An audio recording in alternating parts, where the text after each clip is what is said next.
Stewart, Wool Harrows, looking at the weather. We are just waiting here in front of Belle Isle, which is here.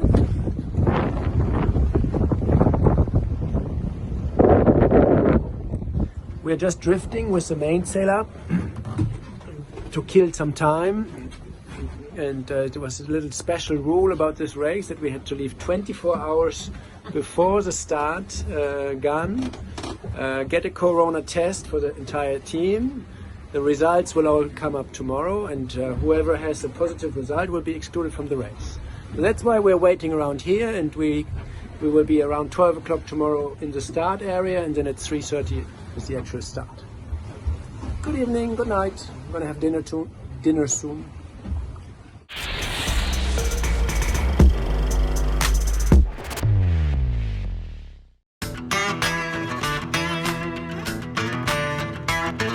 Ouais, c'est la deuxième fois cette semaine, c'est pas très agréable. C'était pas agréable, très important pour assurer que cette course se déroule d'une bonne manière, avec bonne responsabilité.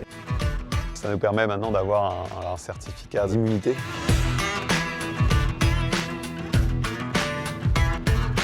C'est un petit peu un sas là, c'est un pré-départ. C'est sûr que c'est un peu bizarre d'être dans ce genre de circonstances avant un départ de course. Faut pas oublier qu'on part sur une grosse course. C'est une chance extraordinaire de pouvoir faire une grande et belle course. Ça y est, on va pouvoir partir. D'aller là-haut, c'est quelque chose d'inédit. Donc je pense qu'on a tous hâte d'aller voir ce qui s'y trouve. C'est la première course de la saison. On sait qu'on part pour une course qui va être assez longue et assez tonique, en tout cas au début. C'est sûr que ça va pas être simple tous les jours. Il y a un côté vraiment condensé de Vendée Globe et c'est ça d'ailleurs que j'adore dans cette course. My name is Boris Herrmann and I'm the skipper of this IMOCA 60 Sea Explorer Yacht Club de Monaco. Well, the boat had already incredible performances at certain angles to the wind before with its old foils, but with the new foils we go faster. Much faster sometimes. We go even 7 knots faster in one particular angle to the wind, which is absolutely incredible. And it feels then, in this particular case, it feels much more than a multi-hull, like a trimaran, than a normal sailboat, really. I want to do well as possible, like in every race, and I want to finish. I have never abandoned a race so far. That's something very important to me. But more than the final result, this race is the great final test before the Vendée and gives us an opportunity to learn more about the boat, especially after these modifications, these recent updates, and it's a big training really as well. Sea Explorer is an online platform developed by Kühne Nagel, the big logistics company, and this permits customers in the transport and logistics sector, particularly in the sea transport, to choose different alternative options of routes. So for example, if you want to go from Shanghai to Hamburg, you can use different carriers, like you could use MSC or CMA, and you can now, with this platform, for the first time, really have full transparency on the CO2 emissions of different alternatives. So that's now permitting customers in their logistics activities to manage their environmental impact much better than before. On our boat we have an automated laboratory, an oceanographic laboratory. It's like this big. It weighs 17 kilograms. So we accept this little extra weight to bring back home very valuable data for the science community about ocean temperature, salinity and CO2 and other data. But what's really interesting for us to understand and to help science to better understand is how climate change impacts the ocean and how this works together. The ocean actually are really important. They mitigate climate change, they absorb a lot of the CO2 and the heat, and some of this data we can only measure from boats, from vessels, and there are not so many vessels out there, especially not in the Southern Ocean. So that's why we really want to bring back home this data from the Southern Ocean during the Vendée Globe. During the Vendée Arctic race we also have an Argo float, that is a big buoy like this that we deploy in a specific zone that is determined by the scientific organization. And this will then float around in this specific region for 4 to 5 years and automatically send data, again different oceanographic data back home. So this is our oceanographic laboratory, fully automated. It can measure ocean CO2, which is very difficult to measure. You need quite a little bit of electrical energy, which we gain from our solar panels. To know how much CO2 is in the oceans is really important in the context of climate change, and it's an information difficult to get otherwise. You cannot measure that from satellites or drifting buoys, so you really need vessels to go on the ocean to measure that. And as we go through the Southern Ocean and through the Arctic Sea, it's a great opportunity to supply this information to the science community. This machine pumps seawater through the keel, through the system, and brings the seawater back through the keel as well. And in this white box here, it separates the gas from the seawater. So there's oxygen, but there's CO2 and other gases, but the main thing we focus on is CO2, and that's really a high-tech miracle how they manage in such a small machine to get very precise data. And one particular thing is that we have a calibration gas here. We have a bottle with CO2 gas, so that the sensor of this machine can be calibrated every day automatically with this calibration gas. So we really have the highest scientific standard, and the data gets the quality flag, the highest quality flag in the database. So this is an Argo float, or also called profiler. It's a scientific instrument that weighs about 20 kilos. It's quite heavy, and we throw it overboard during the next race, the Vendée Arctic race, at a zone somewhere in the North Atlantic that is specified and chosen by the scientific institutions. There's the IOC UNESCO involved, responsible for the ocean observation with these machines. And there are roughly 5,000 of these out in the oceans. They can live for 4 to 5 years with their enormous battery, and they spend most of their time underwater. They dive 1,000 meters deep and slowly come back up and just come to the surface for 10 minutes, send their data through the satellite, and then they go back down. And that gives, of course, a very interesting or important information with the depth profile for temperature, salinity, and the acidity of the ocean. And climate scientists that say that now, like in the recent IPCC report, where they stated that the oceans on average have already, temperature has risen already 1 degree, and those information is thanks to these machines and the network of this information.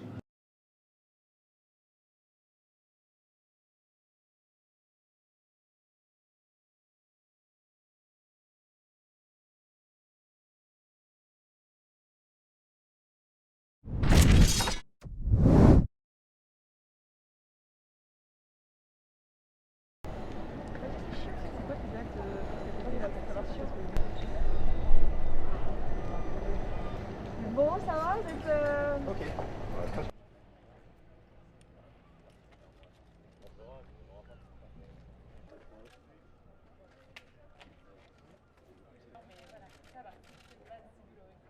Première épreuve quand même, vous allez passer. On va se concentrer maintenant sur les heures à venir. Comment ça va se passer là Faut dans sa tête être comme si on allait.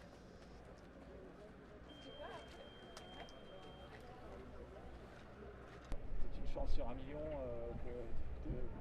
d'être positif, mais ça serait quand même dommage. Donc, je pense que c'est une course qui ressemble à aucune autre que des courses.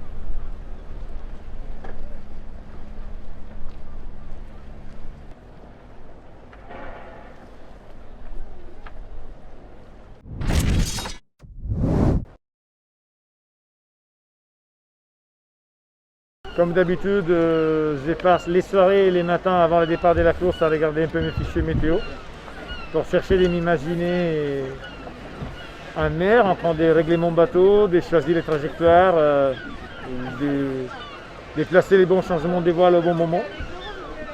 Et donc là, on check encore les petits détails. Et après on prendra les larges, on répondra à la mer pour arriver au sable. Et voilà, et rester sur place jusqu'au coup des canons. Donc cette course, ça part sur le parcours du coup numéro 1. L'Islande d'abord, c'est plutôt bien, c'est plutôt chouette.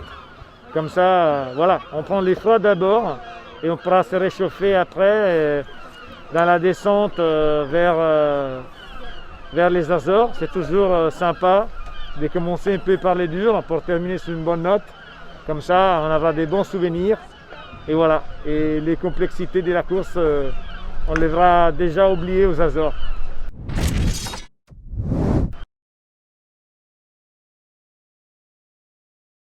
Ouais, c'est sûr que c'est un peu bizarre d'être dans ce genre de circonstances avant un départ de course. Faut pas oublier qu'on part sur une grosse course. C'est vrai que ça enlève un petit peu d'importance à la course quand on est à terre. Donc il faut pas oublier de se mettre dans le bain quand même. Et du coup, c'est quand même chouette qu'on ait les 24 heures en mer. Je pense que ça va nous permettre de compenser cette absence de village sportif. Enfin, psychologiquement, ça va me mettre dedans parce que là, pour l'instant, je sais pas trop où je vais. J'ai besoin de me mettre dedans. C'est sûr que là, le début de course s'annonce pas hyper facile. Donc j'aborde ça comme je peux. Moi, j'ai pas une grosse expérience. Donc à chaque fois, c'est pas mal de découvertes. Mon premier objectif, ça va être de prendre soin de mon bateau et prendre soin de moi. Et donc j'ai quand même hâte d'être là dans 3-4 jours quand on sera un peu plus dans le vif du sujet. Et j'aime pas trop, moi, les phases de départ et tout ça. Je suis un petit tracteur, il me faut un peu de temps au démarrage et donc non, j'ai hâte d'être partie et puis j'essaie de pas trop me faire de plans psychologiques précis de ce qui va se passer. Je vais être très concentrée sur ma météo, essayer d'avoir une idée très précise par contre en termes de manœuvre de ce que je veux faire et puis après je vais découvrir.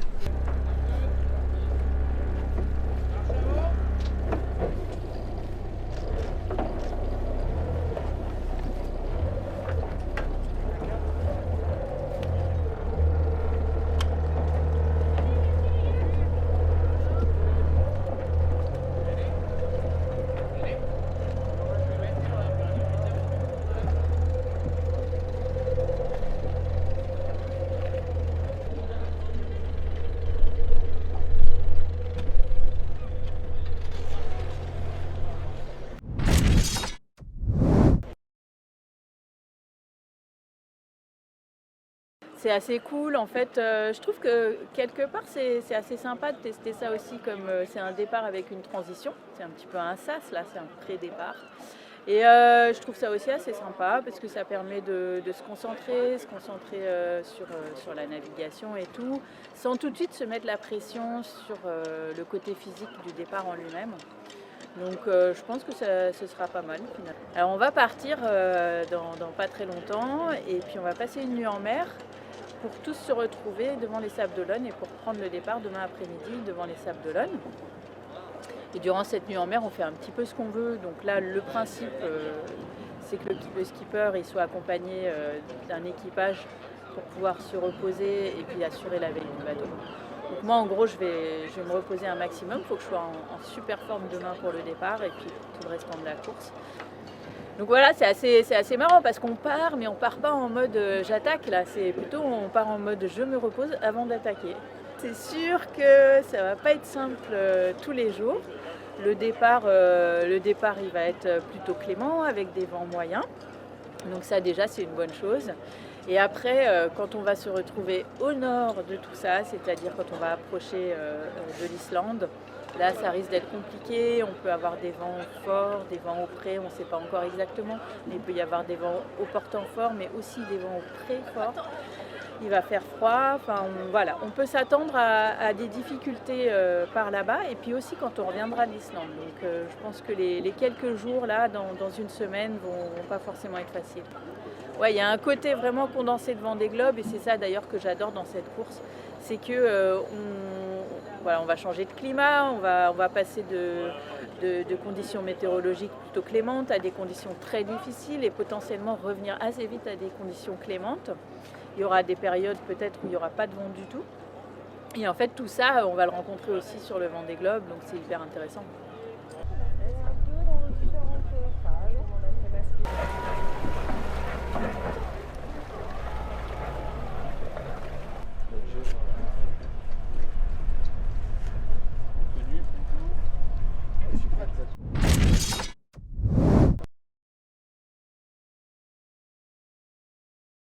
やそんな落ち着いてクルーたちがよく整備してくれたんで落ち着いてスタートできる。ただ暴れると思うんで落ち着かして、はい、コースは厳しいコースになると思うけど、まあ気をつけて走りたいと思います。はい、最初の3日はね厳しい。OK、メッシ。ありがとう。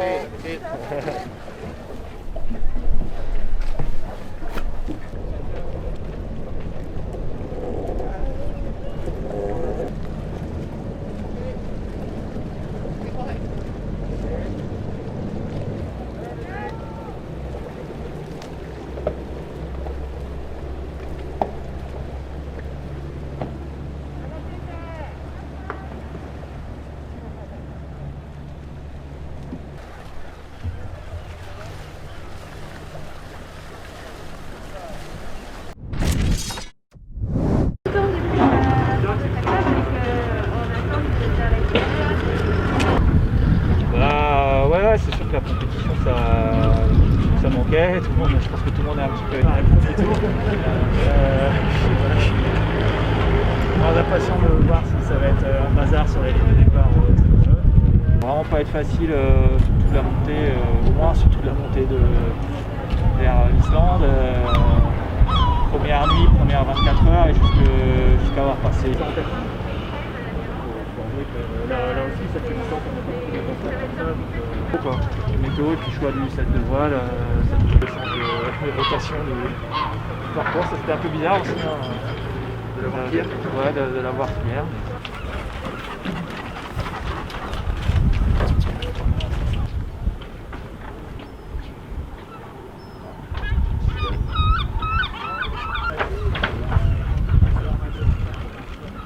Naviguer juste avec un ou deux systèmes météo et de continuer de tester le bateau et de trouver ses marques en solo pendant ces 10 jours-là. Forcément à la pôle de novembre. Ouais, c'est un peu casse-figure, hein, parce que comme ça, c'est sûr que si je dévisse sur le rythme et la limite de Charal, quoi, pas la limite des bateaux d'à côté, c'est un petit peu la machine. Dernière question en ce qui me concerne en tout cas, allez, même si c'est que dans 24 heures. Voilà, je me projette pas plus. Je pense que par contre demain matin sur la ligne de départ il y aura du stress, de l'excitation, enfin tout ce qui fait partie de la compète, quoi. Donc,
Voilà, c'est bon, c'est fini.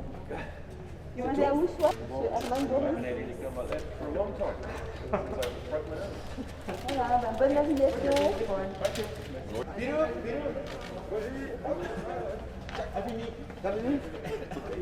Bonjour. Bonjour.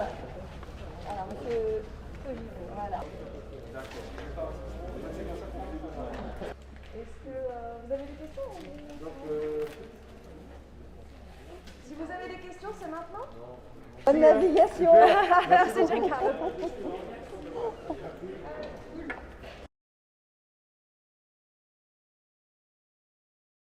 Ah bah, c'est la deuxième fois cette semaine, c'est pas très agréable. Ça pique, mais tout le monde pleure autant, donc c'est rigolo. Et c'est ça qui permet qu'on peut faire la course. On a de la chance de pouvoir aller s'exprimer sur l'eau. Et pour moi, d'aller essayer de sauver les enfants avec médecine à chirurgie cardiaque sur Initiative Go, donc je suis super contente. Pas trop d'angoisse avant les résultats. parce que depuis le test lundi qui était négatif, j'ai resté confinée. Et puis quand il fallait déplacer pour les choses que je ne pouvais pas éviter, c'était masque, protection, de ne pas approcher les gens. Donc il n'y a pas de raison de changer. Non, c'était pas agréable. Je comprends totalement que c'est très important pour assurer que cette course se déroule d'une bonne manière, avec tout bien géré, bonne responsabilité. Oui, il y a même moins de facteurs de perturbation parce que normalement on est traité d'avoir des milliers de gens qui viennent au village. Il y a une espèce de fête maritime à chaque départ de course et là aujourd'hui on part comme si c'était n'importe quel autre jour de navigation technique et on part tout seul. Entre guillemets, et il n'y a pas de public. C'est dommage pour le côté de vivre ensemble et fêter la voile, mais pour se concentrer, c'est plus facile de partir comme ça. Je pense qu'on est très content qu'on a pu trouver la possibilité de faire la course, de l'organiser ensemble, avec la place et les autorités, etc. Et on veut faire bien sûr, et on s'adapte. Non, moi j'étais je pense, assez abrité, jusqu'avec mon tout petit groupe de préparation pendant des semaines. Donc il n'y a pas une grande chance que j'aurai le Covid. Et si jamais ça tombe très mal chance pour moi, j'accepterai, on ne peut rien faire, c'est clair.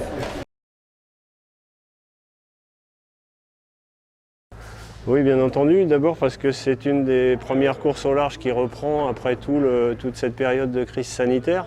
Donc on voulait s'assurer que tous les marins soient en bonne santé. C'est quand même la base pour partir sur une course de cette ampleur. Et puis derrière, s'il y a besoin à bord de les secourir, qu'on soit certain qu'ils soient négatifs sur le Covid. En quoi ça consiste? En fait, on a pris des mesures qui peuvent paraître draconiennes, mais on souhaitait vraiment être sûr que les marins soient en bonne santé. Et donc on a fait des recommandations avec un premier prélèvement en début de semaine, PCR, donc nasal et sérologie. C'était une recommandation, ce n'était pas obligatoire. Et derrière, une période de confinement de 5 jours. Alors pourquoi 5 jours? Parce que ce qu'on a pu entendre, et encore une fois, les dogmes ne sont pas toujours vrais, mais entre 5 et 14 jours, bon c'était compliqué 14, on a choisi 5 jours de confinement en famille, du skipper et de son équipage pour qu'on prenne le maximum de précautions. Et là aujourd'hui, alors qu'ils vont monter sur le bateau tout à l'heure, on refait un test uniquement nasal, PCR. En espérant, et là tous les tests qu'on a eu jusque-là de lundi sont négatifs, donc on peut espérer que si la période de confinement, a priori les gens sont raisonnables et l'ont bien suivi, les tests PCR seront également négatifs. D'accord. Oui. Vous vérifiez votre nom, prénom, date de naissance. Il faut une pièce d'identité ou non? Pas besoin? Non, okay. Vous prenez la fiche et puis vous vérifiez votre adresse mail. Et après vos mails, en fait, vous êtes...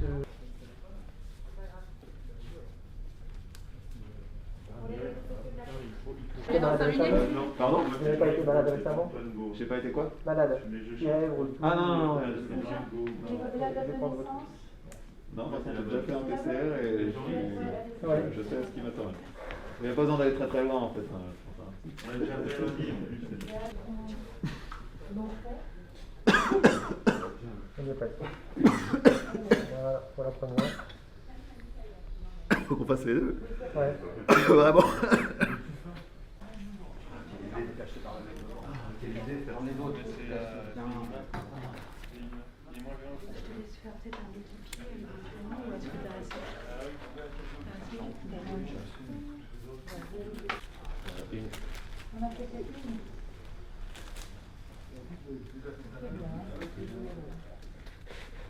Un test de RT-PCR, c'est-à-dire qu'on recherche directement le virus ou la particule virale du SARS-CoV-2, qui est le virus de l'épidémie Covid-19. reste donc le skipper et puis l'équipage qui les accompagne jusqu'au sable avec un départ demain si j'ai bien compris.